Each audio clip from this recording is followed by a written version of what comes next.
Let's go on to our next game. So Yes. this one's called Red Flags. We're going to give you 3 hypothetical situations. Each situation has 2 things that are going great, and then 1 that's not so great, which is the red flag. Of course, these are adapted for you. Okay. So I'm going to read you these 9 statements, and then you have to choose which situation you'd rather be in. So situation 1 is TNT has grown to 80 employees. TNT has won several awards at distinguished platforms, but you personally are making much less money than before. So situation 2 is even the masses beyond advertising professionals now know of TNT.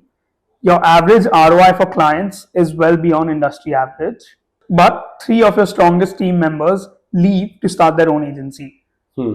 Situation 3 is TNT's client roster is really wide range and really solid. You have an acquisition offer on the table, but the partnership with Talented ends, although on good terms. Correct. So yeah, these are your 3 situations. Well, I wouldn't ever pick situation 1 because I have no intention of growing TNT to 80 employees. I think we have a vision to just be this lean agency of like 15 to 20 max. Several awards on distinguished platforms, personally making much less money than before. Well, I feel like we've already won a few awards this year, or we will. Even the masters beyond area, your average ROI for is well beyond industry average. 3 of your strongest team members leaves. I think I'd choose situation 2, man, because obviously I'd love for my team to stay with me for the next 10, 15 years. But I'm assuming that I've hired very ambitious, creative people. So if they do want to stay with me long beyond the point where I'm able to teach them something new, either 1, I made a wrong hire, or I'm that fucking good. I'm not leaning towards the latter.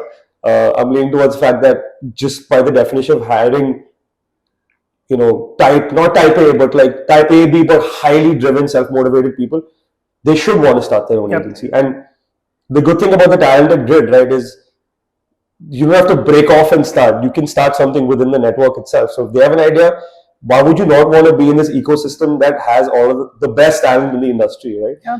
I don't think there's anyone doing the kind of work that of course Talented is trying to do, and the campaigns that we worked on together, in my opinion, have been some of the most fun campaigns to work on, because my guys are seeing how things work on that side of the fence, they're seeing how it works on our side of the fence. I'm in the middle trying to play client so that we can anticipate what the client says.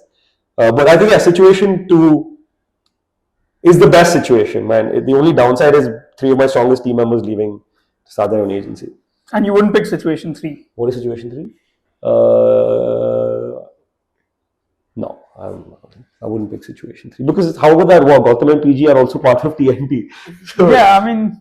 no, I have no intentions of selling my agency anytime soon, because then it stops being my agency. Then it stops like, I've seen this happen, and then you become part of the big network, and then suddenly you can't pay people what you want to pay them.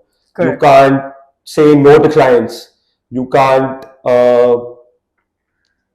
make decisions as a leader, but you still appear, you have the shape and form and looks of a leader, but you're not actually the leader. Yeah, anymore. That's true. Oh, fair enough.